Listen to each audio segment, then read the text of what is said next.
He began his professional career in healthcare administration. Today, he's a lifestyle coach. You may wonder what that is. Well, among other things, he helps people all around the world reverse lifestyle diseases such as heart disease and diabetes. You don't want to miss this. His name is Walt Cross. I'm John Bradshaw, and this is our conversation.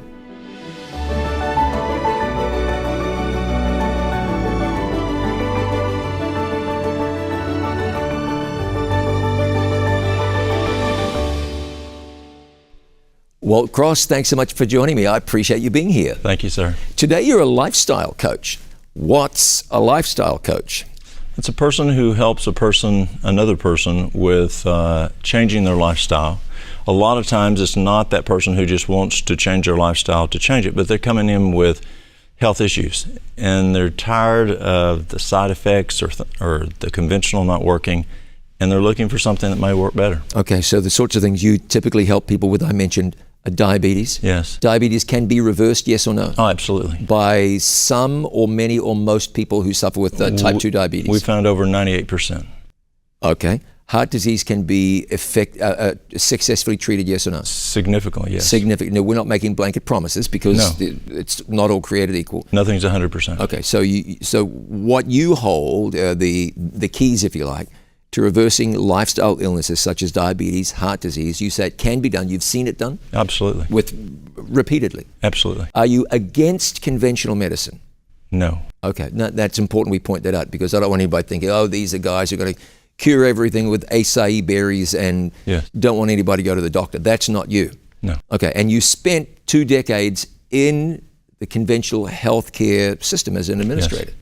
Oh, fantastic. All right, we'll talk more about that in just a minute. Yes. Let's find out about you. Yes. Sounds like you're kind of from around here. Yes, sir. So where you from? I'm from Dunlap. Dunlap, Tennessee. Yeah, Sequatchie. Not far from Dayton, Tennessee. That's right, yeah. In the, what do you call that valley over there? Sequatchie. The Sequatchie Valley. Yes. Okay. So you're in the Sequatchie Valley. You were raised there? Yes, sir. Until about how long? Well, then I lived there, then I came to Chattanooga. Oh, you did? To the promised land? How did you end up in healthcare administration? Was that always the plan? Or No, I wanted to go into architecture. Oh, yes. And my senior year in high school, and preparing for college and going to that field, I realized you have to be able to be creative. Well, I don't have any of that ability. Oh, really? No. Yeah? So I thought, well, what do I like next? And I liked health, I liked business, so I put them together and went into healthcare administration. Okay, where did you begin? I actually began in Tennessee. Oh, you did? Yeah. And did it take you far? Or? Florida, Georgia, North Carolina, Virginia. All right, so the Southeast? Yes, only the Southeast. You enjoyed that? I did, yeah? Yes. What was stimulating, rewarding about that? Helping people. Yeah? Yes. Okay. And you're helping the people, they're sick, they come in sick and go home either well or on their way to being well. That's the goal. That has to be rewarding. It is. Did you ever feel like maybe you should have been a doctor? I thought of that, yes. You thought of that? Yes. Yeah, but God led you in other ways. Yeah, it takes a huge team. From dietary department to housekeeping, it takes everybody. It does, doesn't it? To make that system work. And so the doctor, it's not just the doctor, the whole team has to come together. It's got to be lab, it's got to be therapies, it's got to be all working together, and then you have an outcome. What's the strength, or what are some of the strengths of the healthcare system as we know it today? What are some of the strengths? The strength in American healthcare is our emergency medicine. In chronic diseases, I think we could do better. That's why I left, because I saw some outcome indicators that were better in lifestyle. But when you come to trauma, I think we do a good job. I wouldn't be original if I were to use the words, the healthcare system as we know it is broken. I didn't count it, but that's about 10 words. That wouldn't be original because everybody's talking about that. Politicians talk about it, got to fix healthcare, got to fix healthcare. This is a very subjective question. Is healthcare as we know it today fixable? It is fixable. Okay, how would you go about fixing? And we're not going to do an entire overhaul of the entire industry, but what sort of things would we look at to remedies? I think you have to look at root cause and correct root cause. Yeah. And then you have to look at, what is the focus? Is it financial or is it outcome focus? Healthcare is a business. It is. It's profit and loss. Very much. So there has to be a financial focus. Yes. Got to pay the bills. You have to. How is that financial focus undoing some of the good that might otherwise be done? There are times that that we cut into the muscle because of cost savings, and we're more concerned about the dollars than we are the actual outcomes. Can be tough too, because providing health care is an expensive business. Very much so. And there's no end to technologies and treatments Yes. and new machinery and new developments, and none of it's free. And drug companies charge a lot of money. I do want to point out, I don't believe that you would say that you're against all medications, and I'm certainly not against all medications. No. They save lives. They're a wonderful thing when they're wonderful. I've told my children raising them, take all the medications you need to take. So the healthcare system is wonderful. It's a behemoth. It has its challenges. It has its critics. I don't need to pile on to that today. And you spend a couple of decades working in the healthcare system, and then you thought you'd transition out of that and do something else. What was it you saw that you said, I could do that? I was driving down the road one morning. I prayed in my pickup truck to work every morning. And I was about halfway to work one morning, and as loud as you're talking right now, there was a voice. It said, go work in a sanitarium. And I said, God, I don't know that. I know conventional health care. I don't know sanitarium. And I argued a bit. 2 weeks later, going the same way, past the same little community, the voice was, go work in a sanitarium. You heard a voice? Oh, it was a voice just as loud as your Actual voice. voice. Yes. Wow. Yes. So what did you do? Well, I had just finished reading a book called Ministry of Healing. It's a good book. And I was comparing what we were doing versus what it said in that book. And then I found out there's lifestyle programs. And so I started doing research. And went, and there's a lifestyle center that had a position open as director, and I went and took the job. Where was that? It was in Virginia. A lifestyle center, and that was it. You left your place of I employment, did. and days or weeks later, you're in another place. Yes. That had to be in a very foreign sort of environment yes. for you to dive headfirst into. It was. Huh. Yes. And what type of treatments were you working with in this new location? Mostly diabetes, cardiovascular disease. Okay. And to tell you, it was really strange. I get there, and they only fed their diabetics breakfast and dinner. Now I'm from here, dinner's the noon meal. Yeah. And I can remember going in and telling the physicians, you got to fix these folks' supper. You got to have them a morning snack, an afternoon snack, and an HS snack. And one of the physicians said, he decided to play with me, and he said, "Why?" I said, "Standard practice. It's the American. It's what the American Dietetic Association recommends." And then they asked me one more question. They said, "How many diabetics do you reverse where you came from in 20 years?" Zero. And they had over a 98% reversal rate. So I want to repeat this because this is bona fide. You're not making this up. We could talk to half a dozen or a dozen or 2 dozen or 10 dozen people who'd validate what you say. When a diabetic goes to his or her doctor or is admitted to the hospital, like my oldest brother recently was, there's no thought of winding that all the way out, of reversing the diabetes. Treat the diabetes. Now, I think we ought to point out too, there's a difference between type 1 and type 2 diabetes. That's significant. If you're born with diabetes, that can be a horse of a different color. Adult onset type 2 diabetes, very, very treatable. Yes. So the hospital you go to isn't going to try to fix your diabetes, but it'll do a pretty good job of managing it. Yes. And that's significant. You went into an environment where diabetes was being reversed. Yes. No more insulin. Gone. No more medication of any kind. Gone. Why are hospitals not doing this? There may be 3 or 4 or 5 reasons. They could. I mean, you can fix someone's diabetes in a hospital just as well as you can in a lifestyle center. Why are not hospitals doing this? I think there's a perception. When I left, I told corporate I was leaving to a place that reversed type 2 diabetes, and they told me I was crazy. They said, "Walt, you're crazy. You're going to ruin your reputation." And I said, "We can even significantly improve type 1." And they said, "You're stupid." And so I think there's a belief that this is what we have and it's not fixable. The research isn't out there saying it's reversible, even though we have come a long ways in the last 22 years since I left. And conventional healthcare. How can someone who's well educated, these people have MBAs, how can they force their head so far into the sand to ignore evidence-based outcomes? These aren't crackpots making unsubstantiated claims. This is verifiable and the science backs it up. Why then do you think, I can understand other reasons, but why would there be ignorance among some? I'll be careful I don't offend every last friend I have who works in healthcare, because as I said, we respect the healthcare system, we thank God for it. But they're not rolling diabetes back, they're sticking needles in your arm and so forth. How can that kind of ignorance exist?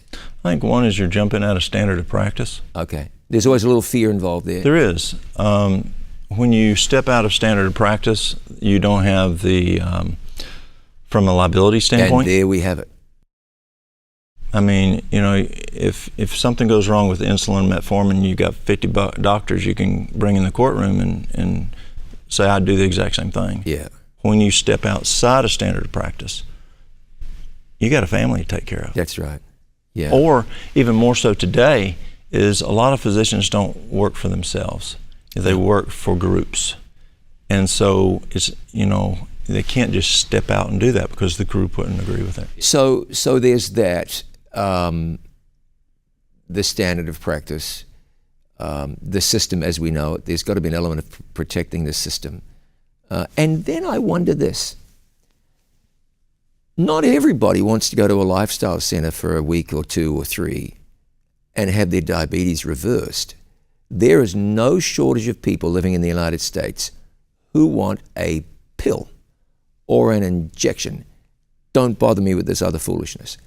Tons of people like that. Physician friend of mine, he was in West Virginia. He had a friend, no, not a friend, a patient.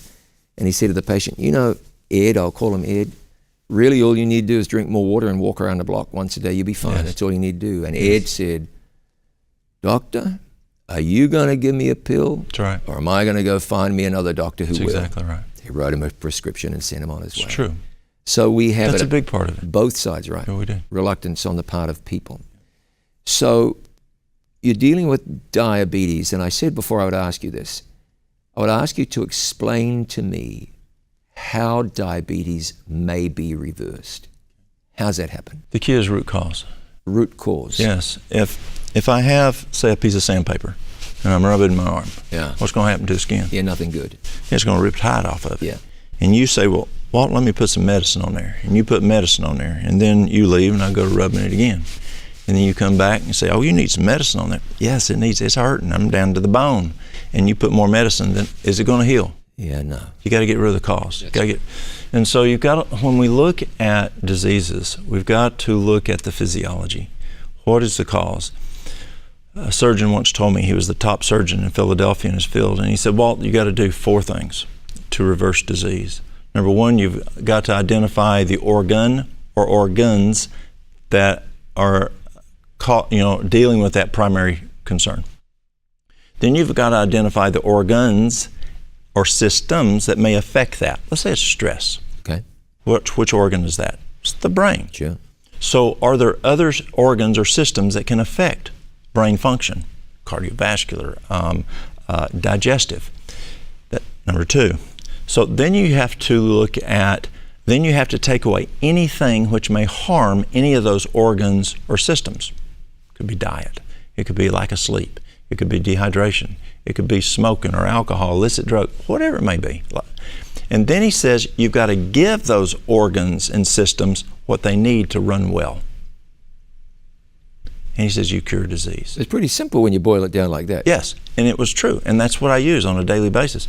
So as we talk about diabetes, we have thousands of trillions of cells actually in our body, and around your cells you have insulin receptors. And what happens is insulin opens the door and allows glucose into the cell. Everybody's happy Three things I found that can cause that door not to work too well on that insulin receptor, and people then become insulin resistant. Number one, if the cell gets too big, the door just doesn't work as well. You know, in the wintertime when you try to go open the door and it kind of sticks a little on you. Yeah. Okay, so the door gets too big. Number two, if there's too much fat. And number three, if there's too much inflammation. So you have to remove those three things. So if the cell's too big, what do? You just shrink it. How do you shrink a cell? Go to ideal body weight. All right. It's that simple. Just like that. But you may have a person that's like you and they still have type 2 diabetes. So there's other reasons. You can be ideal body weight and still have type 2 diabetes. So the next one is too much fat. Now, you've been here a few years in the South, and you know we like to fry everything: maters, taters, ice cream, pickles, cheese, chickens, okra, whatever. Yeah, it's always we fry when it. it's fried. And if we don't fry it, we put oil in it. That fat, dairy, meat, it clogs that receptor. So you go to a diet for time being. I call it the restoration diet, to restore the body. Kind of like restoring a car. You've got to grind off the rust and put the Bondo and sand it and all that kind of thing. And then once you're done, you don't have to keep taking the grinder to it. But for this short period of time, we take fats away, so that God is so cool. Just as He forgives us for our sins, He forgives us for our sins the way we treat our body. Right. Isn't that cool? Yeah, it's fantastic. And so what happens is when you take that fat out of the diet, on a special diet we do, then it cleans out that fat in those cells, and that receptor starts working again. The third one is inflammation. And inflammation could be sleep deprivation. Harvard says the number one cause of inflammation, processed foods. Mm. So you take those three things away, boom, it's gone. You're finally giving the body a fighting chance, aren't you? Exactly. Yeah. So what you're doing with the life coaching and health counseling, if you like, you're helping people to reason from cause to effect. Is that right? It's true. Yeah. Helping to see the root cause of what they're doing. Yes. And you've found that the vast majority of times you do that, what happens? The diabetes goes away. I mean, blood sugar comes normal, but you have to be careful, because you've got to work with your doctor or a healthcare person, or unless sliding scale. But what happens is, as you're doing this, as you change that diet, as you start, and this is also cool. I noticed that my patients, I'd sit down with them in the morning at 6 o'clock, and let's say you come in with a blood sugar of 180, 190. And I'd send you for a power walk for 30 minutes, and you'd come back, and it'd be 120, maybe 130. I thought, that's interesting. So I mentioned to a buddy of mine over at Loma Linda Medical School in California. He said, that's interesting. He was a professor over there. 2 years later, I saw him. He said, Walt, you know what you told me 2 years ago? We did some studying on that. He says, we found that just a 20-minute power walk lowers the blood sugar more than one shot of insulin. Isn't that cool? That's fantastic. So we have people exercise 4 times a day, just 20 minutes, 4 times a day, and drink adequate water, go to bed on time. And what we find is that blood sugar starts coming down. And so you've got to measure your blood sugar every day. And so when you see that number start coming down, you say, hey, doc, I'm doing this new diet and my blood sugar's coming on down. How do I need to adjust that? And your physician will help you adjust that. Yeah. I like the idea too of someone keeping in touch with the physician. Absolutely. It keeps it safe and scientific, and exactly. Should keep everybody happy. Fantastic. There's much more to know. I'm going to find out about heart disease and more in just a moment. With Walt Cross, I'm John Bradshaw. This is Conversations, brought to you by It Is Written.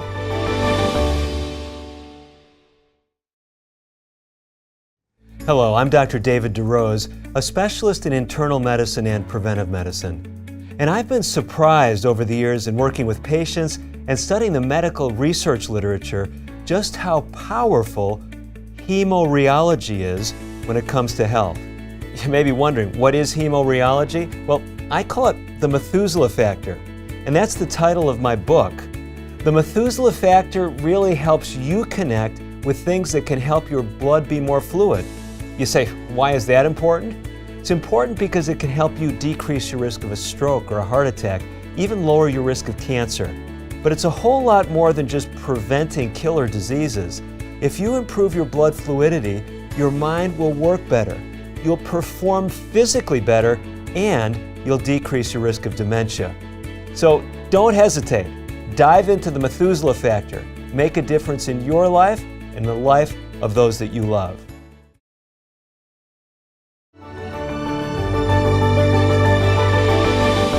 Welcome back to Conversations, brought to you by It Is Written. My guest is Walt Cross. He's a life coach or a lifestyle coach. He's the man who can help you when you're dealing with lifestyle diseases and more. Walt, before we're done, I'm going to be sure that I ask you about fanaticism, because while we're talking about good lifestyle principles, there's no shortage of people who go off the deep end for a variety of reasons. Some are wired that way, some get bad advice, some just stop thinking rationally. And we don't want to encourage people to do that. But before we get to that, we talked about diabetes. I think you spoke very, helpfully, very expertly about how diabetes functions and how we can turn that backwards. Another thing that you deal a lot with, heart disease. Heart disease is probably a slightly more complicated animal in terms of the maybe more causes and maybe greater impact around the body. Perhaps I'm not entirely accurate in saying that. But it's a different animal. Explain what heart disease is. My recollection is that somewhere north of 600,000 Americans die every year from cardiovascular disease. It's the number one cause of death. It's a huge number. What is it? I know it's a big thing, but break it down for me.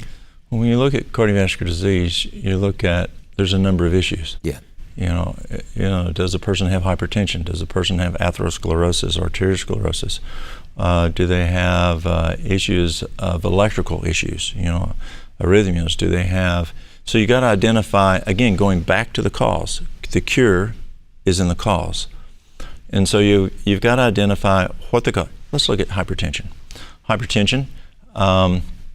Number one cause I'm finding with hypertension is stress. Stress raises cortisol. Stress lowers potassium. You've got hypertension. It could be because of dehydration. There's a number of reasons dehydration affects high blood pressure. Are they outside of ideal body weight? That can cause a lot of research on that causing hypertension. Do they have poor kidney function? The kidneys are the switches that regulate the blood pressure. And so if you don't take care, if you're having kidney issues and don't take care of the kidneys, you're good chance you're going to have hypertension. Is it too much sodium? Is it because you have clogged arteries? You know, if you have a hole this big in your garden hose and you go down to this small, so you're going to have more pressure. Yeah. So if you close that lumen in, you're going to increase the pressure.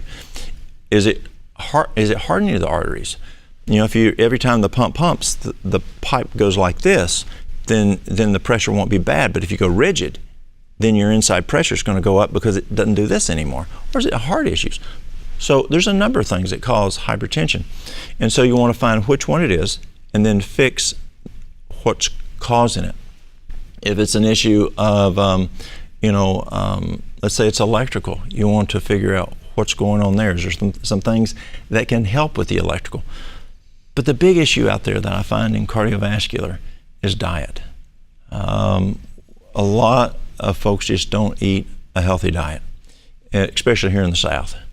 And if you eat a more, as Cornell University has found, Cambridge University has found, even Cleveland Clinic will tell you, and Cleveland Clinic has an excellent cardiovascular program.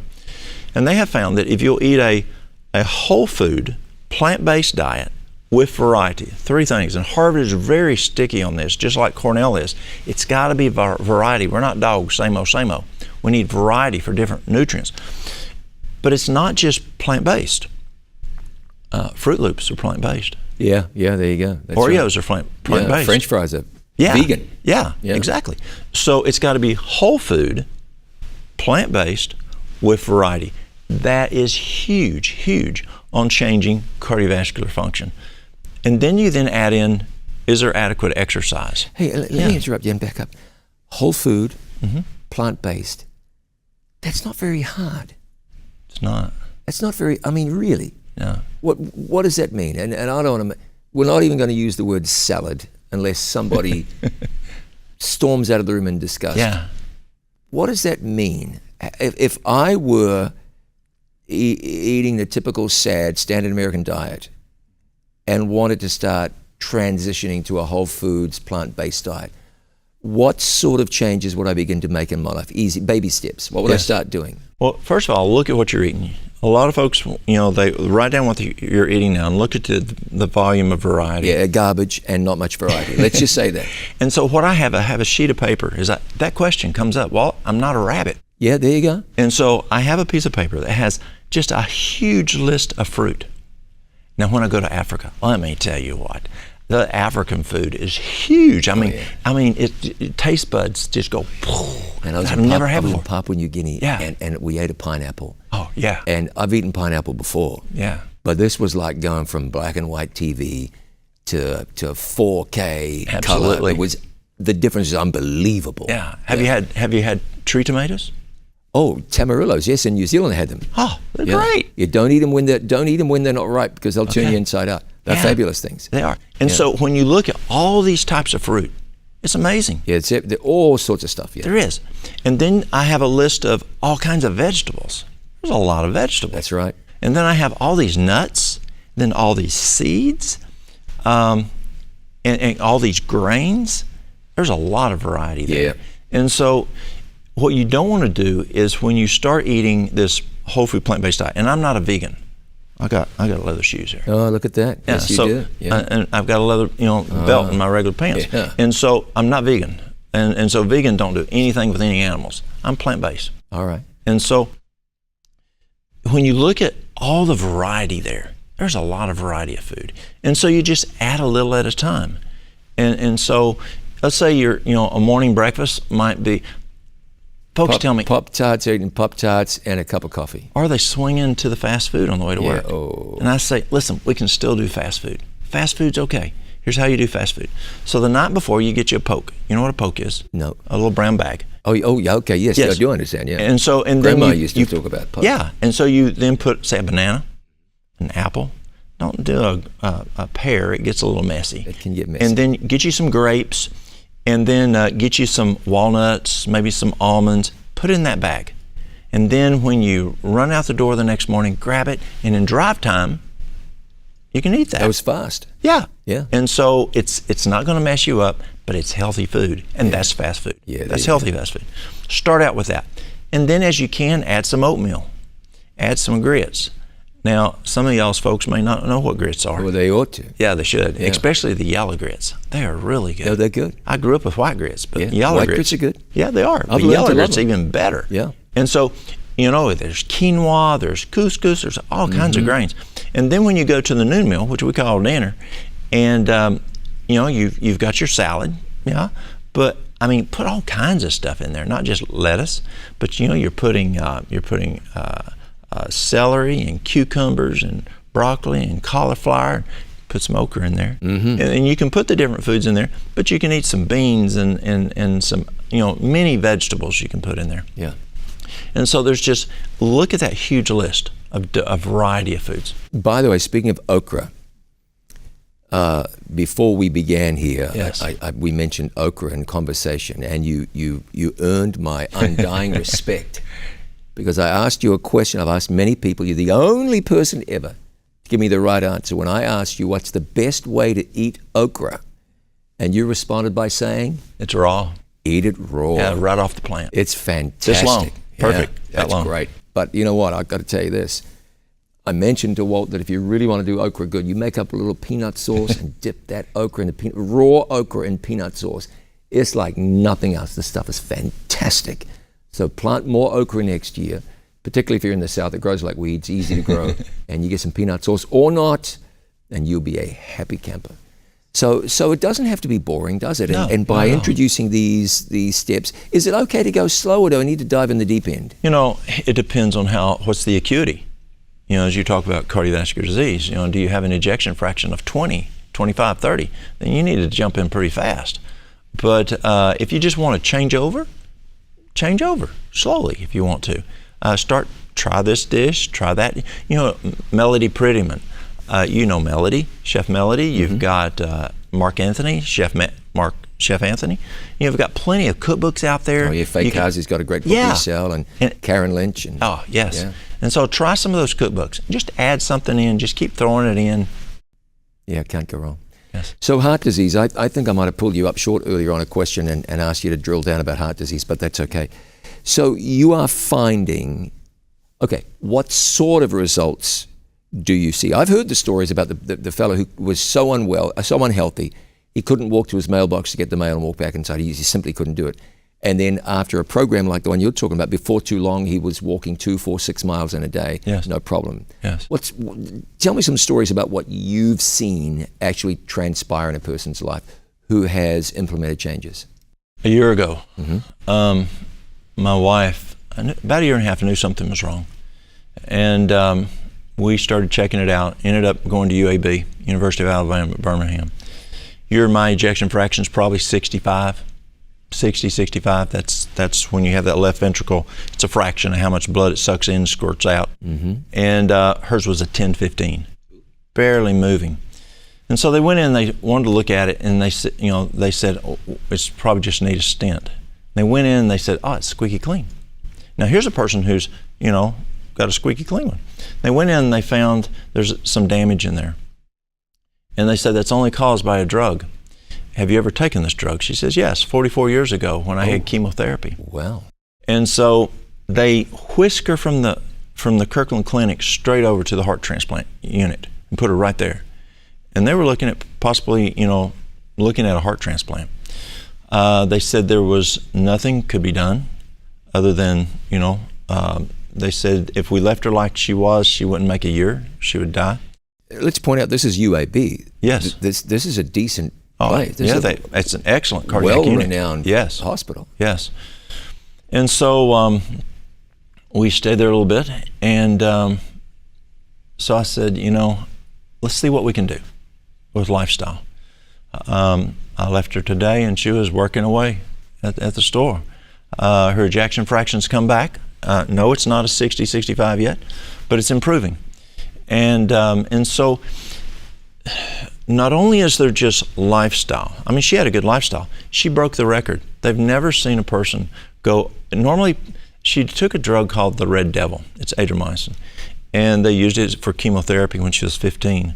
And normally it's within 10 years the heart stops. Maybe 24, 25, but that's the longest they've ever had. 44 is the longest. It's based on her lifestyle. Yeah. But even in that acute situation, can we do natural? And so, I mean, she was already eating a healthy diet. She was already exercising. She was already going to bed on time. She was already drinking her water. So what do? We added some herbs. And Just that? Yes. Well, no, something more important. Yeah, I know. Prayer. Yeah. God does the healing. And so we added some herbal things, some supplements, the magnesium and different things, and she's doing great. How did you know what herbs and supplements to add? Well, you've got to look and see what does it need, and then what's out there that God has given us that can do it. And so science is important. I believe God is big in science. Sure, no question. He created science. He's the God of science. And so you can't just throw the baby out with the bathwater, you know? And so you look at you go to NIH, National Institute of Health, and you look at what natural things are out there that will fix this problem or do the same thing that maybe they're hoping this drug would or whatever, and you start applying those. Well, praise the Lord. That seemed to work out really well. Yeah. Hey, you mentioned back at the store that she's at the store today. So tell me about the store. What's the store? Yeah, we have a health food store. Well, you do? We do. We had a deli until she had some challenges. Well, she's not back up to an EF of 60 yet, so I told her she can't open it back because she runs, she's like the ever-ready bunny, you know? She goes and she goes until she falls down.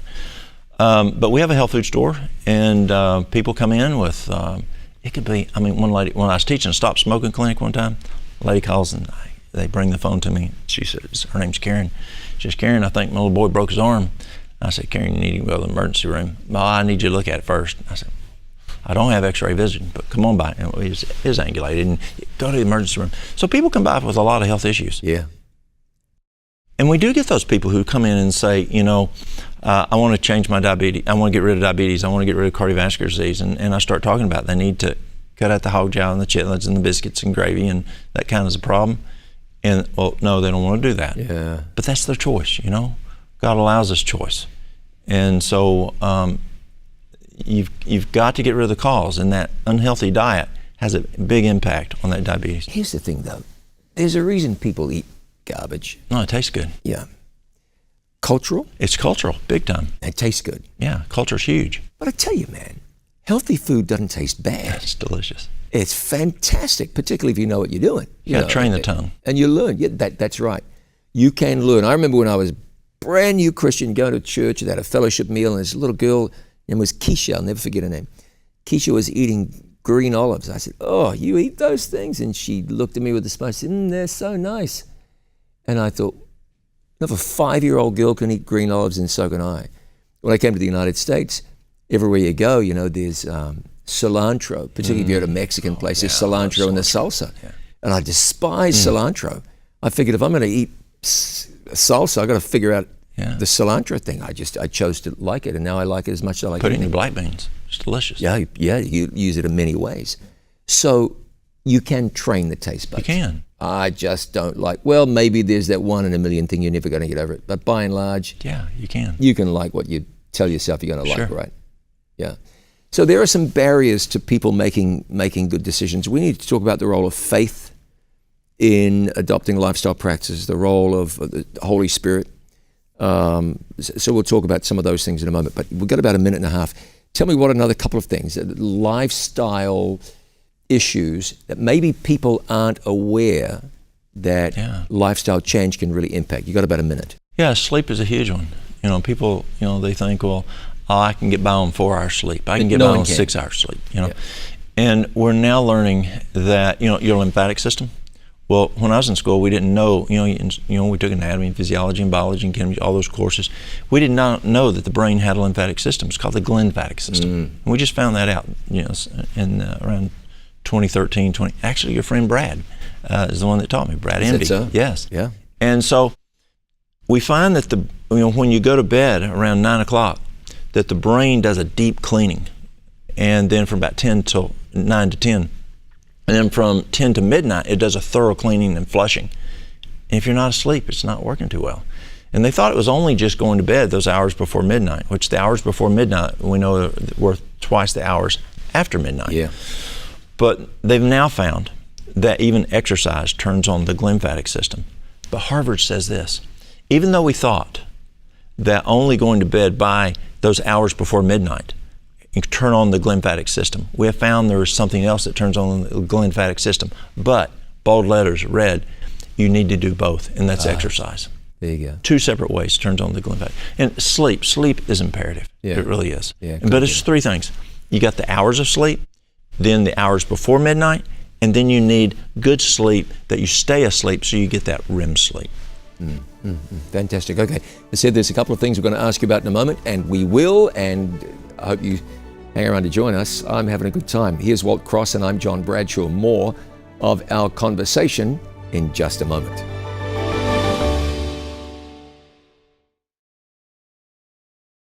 Just a few hundred years ago, the Bible was not available to everyday people. Today, it's everywhere.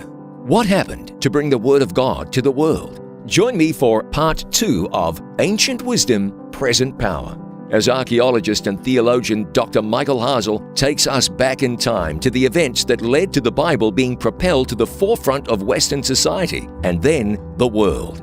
We'll look together at a remarkable collection of rare books that tell the story of the advance of the gospel, of the battle between truth and tradition, of the life and death struggle between darkness and light, featuring artifacts of historical importance and insights that will grow and encourage your faith in God. Ancient Wisdom, Present Power, telling the story of some of the greatest events in human history and the development of the greatest story ever told.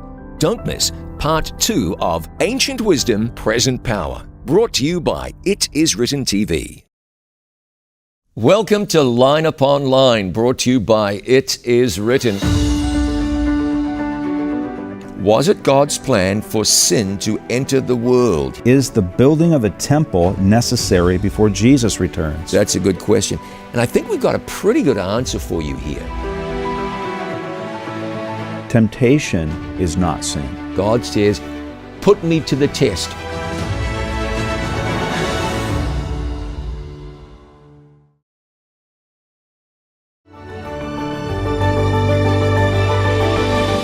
Welcome back to Conversations, brought to you by It Is Written. My guest is lifestyle coach Walt Cross. Walt, we've spoken, I think, at length about diabetes, heart disease, how these things can be reversed. There's something I want to caution, though.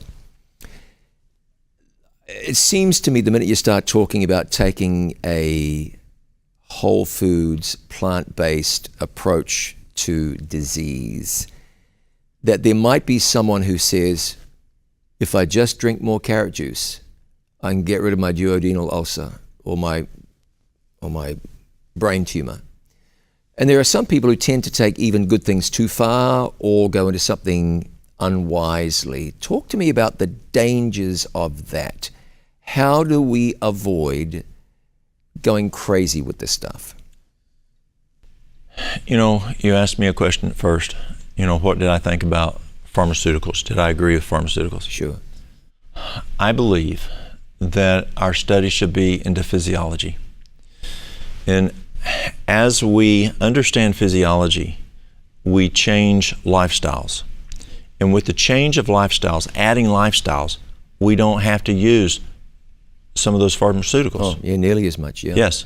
And so we should use less and less pharmaceuticals because we know the side effects, we know those issues. And so as we start applying the science-based physiology, then our body, we start moving from this side over to this side. Now, in fairness, I ought to jump in and say this, don't lose your place. Yes. I have friends, cardiologists, who are, they're totally committed to natural remedies, natural approach to illness, but they'll still prescribe drugs for heart disease in some cases because they say these folks just need it. So there are times, and I don't want anybody to think that we are saying no drugs ever, because that would be reckless, I think. Yes. But you're speaking in general terms, and I think we can understand that and should appreciate that very much. Yeah, exactly. Proceed. So as we have to study physiology. How does the body work? Yeah. Well, my daddy taught me how a tractor worked. I grew up on a farm up on Cagle Mountain. And then he taught me how a car worked. And you don't squall the tires, you don't race the engine, and you change your oil every once in a while, and every 3,000 miles, and you rotate your tires every 6,000 miles. You know what your daddy taught you. Yeah. The same thing's true with our body. Right, that's right. And so as you take care of your car, you need to learn the physiology of the body. There's a great deal of ignorance about how the body works. Yeah. Kids aren't being taught today, and so they're pouring things in and abusing their bodies in 1,000 different ways. Just didn't know that all French fries all the time will one day come back to bite you. Just didn't know. Yeah. So that understanding physiology, very big thing. Yeah. And I found there's a key. Do you remember taking a test in school? And you took the test. And I remember that with trepidation. Oh, I hated the red pen, And so the teacher had this master that they would sit down, it had holes punched in it, and they'd look, and anywhere they didn't see my black mark, they put their red mark. Well, there is a master I have found, and it really, really works. And can I share that master with you? Oh, yeah, I'd love it if you would. I had this couple come in to see me from Knoxville several years ago. They both worked in healthcare. They're in their mid-60s, and they were having some health issues. And the wife went to the bathroom. The husband was sitting there, and he's looking at this poster I have of that master. And he's just staring at it. And he finally goes, "That is the key to health." I said, "What are you talking about?" He said, "Those items there are the key to health." He says, "I worked in healthcare my whole career. That's the key." Well, that's these 8 basic things. And that is the fuel you put in your body, the food, the exercise. Do you exercise or not? Do you have adequate amount of water? Is it hydrated? I have people come in and they say, "I don't do water." They don't do water? No, I don't do water. What do they drink? Oh, Mountain Dew, Pepsi. Are they getting sunshine? There's people just don't go outside. They work inside and they live inside, and they do this all day long inside, and they're not outside. Sunshine's very important. Fresh air is important. And then temperance. I call that making the right decisions. And it's not just, I don't do alcohol, drugs, and tobacco. It might be right decisions on what you're watching, what you're listening to, what you're reading, the conversations you're in. making the right decisions. And then, yes, fresh air, diaphragmatic breathing, rest. Are you getting that good sleep we talked about a few minutes ago? But the most important, What's that? trusting God, because God does the healing. All that we talked about before, it's God blesses that. Just like when we sit down at the table and you sit there, that apple's not going to keep you alive. But you ask God to bless that apple. Mm-hmm. And then He blesses it and it keeps you alive. And so we got to do all 8. You got to do all those 7 I mentioned, plus you got to trust Him, and He blesses that. And I find when I add those 8 things, also along with learning about physiology, but it still comes usually within that 8. Am I staying up late? What's the physiology of staying up late? What's the physiology of drinking Mountain Dews? Well, drink water. What's the physiology of eating, biscuits and gravy versus the diet we talked about? Because people aren't thinking from cause to effect. If you just think about what happens to my body when I eat this steak. Yes. What happens when I drink this Mountain Dew or this milkshake or this radish, whatever it might be. How does this impact me? When you start to think about it, Yes. that bag of candy that I grabbed off the shelf in the gas station when I went in to pay for my fuel, I wonder if I really needed to eat that whole thing on the drive home from work. Sure. Yeah. Okay, so you have gone beyond just advising people about their health. Lots of people do that. Physicians do that. They do a great job of it. We love our doctors. Thank God for them. Nurses and nurse practitioners, and you're none of those things. Back to what I was saying. You've gone beyond merely might be the wrong word, advising people about their health. For you, this is ministry. You connect this to faith. Yes. Like a right arm is connected to the body. Yes. Why do you do that? And how do you see the benefits of doing that? I think there's 2 reasons. Let's say I want to go out that door over there and my arms are behind my back. How do I get through that door? Yeah. Well, I can go through like a bull in a china closet. The body is the gospel. The hand is the door that opens that and allows the gospel to go in there carefully. Can I tell you a real quick story? Oh, yeah, I hope you will. This lady comes in one time, and I was sitting down with a man and his wife. They'd moved in from California, and he had diabetes, and I was helping him there. Mary Lou comes over, and she says, "You need to help this lady a minute, and excuse me just a minute." So I told him, "Excuse me," and I went over, and she is squalling. You know what squalling is. She is crying. Mm. And she said, "My husband, they've told me, is going to die. He has, you know what MRSA is? Yeah. Well, he had vancomycin resistant, that's even worse. Yeah. And the physician had given him a severity of 10 of 10. Oh. She'd gone over to a CVS pharmacy next door and across the street and was begging them for another drug to help. And they said, "Ma'am, your doctor's used everything. There's nothing else we can use as a drug." And they said, "Go see Walt across the street. See if he can help you." So she came across the street. And she says, "Can you help my husband?" And I said, "Well, there's something I've used for MRSA. It worked extremely well for MRSA, blows the doors off vancomycin." I said, "But he has vancomycin resistant and he's very serious." Because I knew what he had, what she said. I said, "I've never used it for that, but are you willing to try?" She says, "I'll try anything. I want my husband to stay alive." I said, "Okay." So I went and got something, brought it back, and I said, "Now, does your husband believe in God?" She says, "Nope." I said, "Do you believe in God?" She goes, "Nope." And I said, "Well, the only way this is going to work is if God blesses it. Do you mind if I pray and ask God to bless it?" She says, "I told you. I'll do anything to keep my husband alive." Huh. I said, "Okay." So I prayed, Mary Lou prayed, asked God to bless this, that it would help her husband. So, okay, and she left. 2 weeks later, she comes back. Oh, she was smiling. I mean, she was smiling from ear to ear, and she says, "The doctor just told us it's a 4 out of 10 in severity." Boom. It was a 10 out of 10. Yes, it was 10 of 10. She left. 1 week later, she comes back. I mean, she is crazy excited. And she said, "It's gone. The disease is gone. Plumb gone. The infection." And then she tells me this. She says, "My husband now believes in God." Oh, really?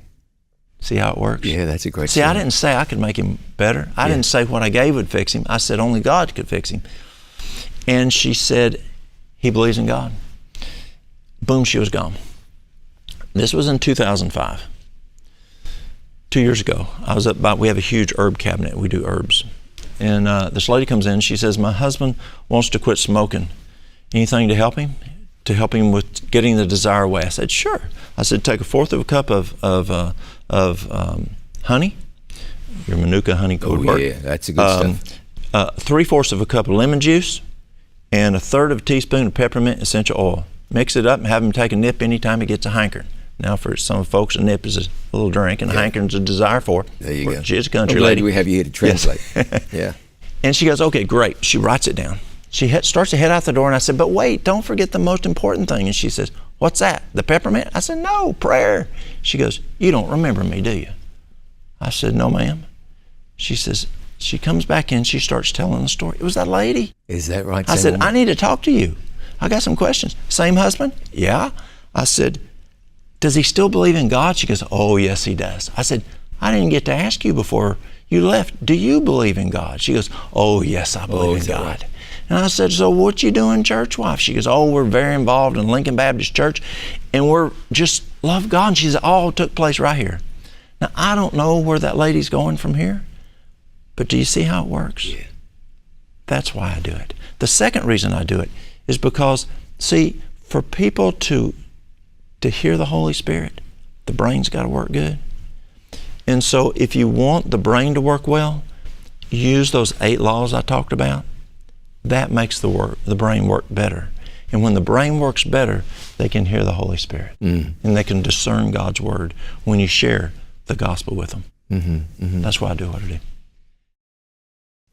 The God of the Bible is the God of good health. Absolutely. Like if a person hasn't been reading the Bible with eyes open to that, you start to read and you start to look about what the Bible says about health. It says an enormous amount about health. So let me ask you this. When it comes to good health principles, what are some simple things that a lot of people are just missing? What are some that you would say, oh, this is fundamental, this is basic to good health? A lot of people, are just for whatever reason, they're not getting it. Can you think of any things? It's those 8 laws, the 8 things I mentioned. That's the foundation. And it's a willingness to change. Just like if you were a smoker, you got to want to quit smoking. Do you want to be healthy?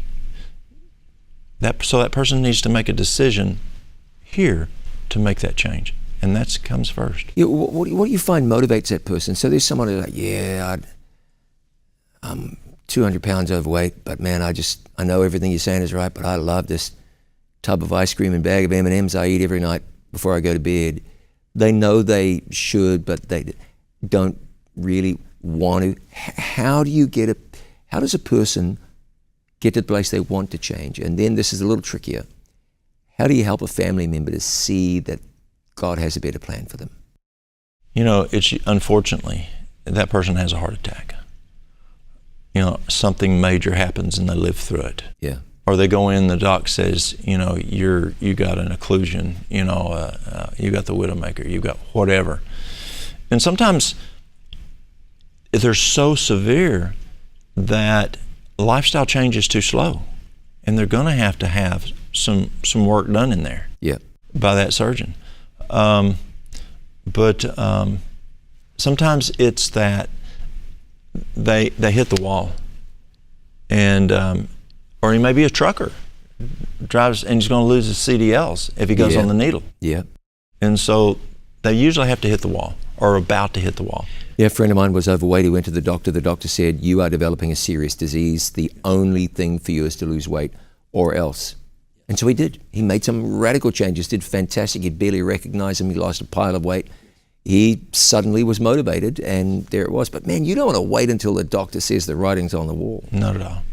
No. And help me with that second question again. I don't know. But that's okay. Let me ask you this question. And we're about at the time where we need to start reviewing. So, good lifestyle practices, following biblical teachings, following the 8 natural laws, not going crazy, but being sound and keeping in touch with your doctor. We've already ascertained you can wind back diabetes.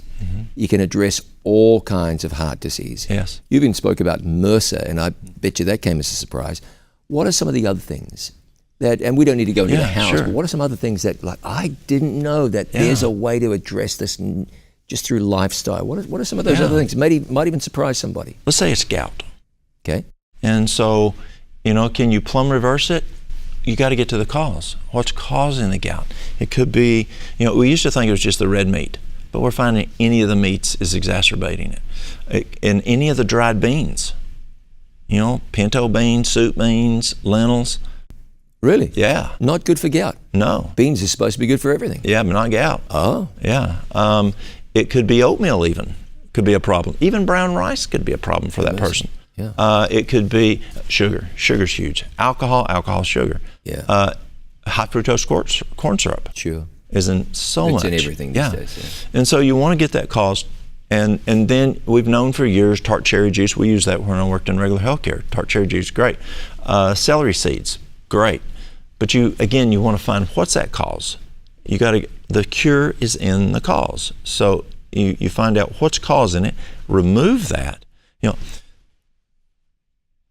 I went total vegetarian. I grew up on a dairy farm. Yeah. And then we went beef cattle. And I'd given up beef because of what I saw in the stockyards. Yeah. I saw what we took stockyards when they were sick, And so, but dairy was so hard for me. And finally, my gastroenterologist said, Walt, you're going to die. Plum, you're going to die. He said, your colon has no intact tissue in it. None, period. And he said, we might be able to take your colon out, see if we can help you, but you're not doing good. And so I thought, dying's not, let me check out somebody else. Yeah. And so somebody you probably, I'm sure, know, a cardiologist. We'd had dinner before, 2 years before, and he'd had some issues. And so I went to somebody he went to. 6 months, I was totally healed. I gave up dairy, and dairy is a big part of it. And it took 6 months to heal that colon, but now I've been 22 years without any problems. And so sometimes you have to get to that root cause, take that root cause away, and then you're okay. Can't thank you enough. This has been a joy. I think you've offered a lot of hope, a lot of wisdom, a lot of scientifically based counsel, and my hope and prayer is that you've pointed a lot of people in the right direction. You are going to be busy traveling and teaching and speaking and counseling, and you do an awful lot in your community. You run a business there, and thank the Lord He keeps bringing people to you to help. Thanks for being here. Thanks for having me. This has been a real blessing. This has been a blessing. I'm glad you have not missed this blessing. And I hope that you've picked up something that's going to be a practical help to you as you move forward. I'm John Bradshaw. He is Walt Cross. This has been our conversation.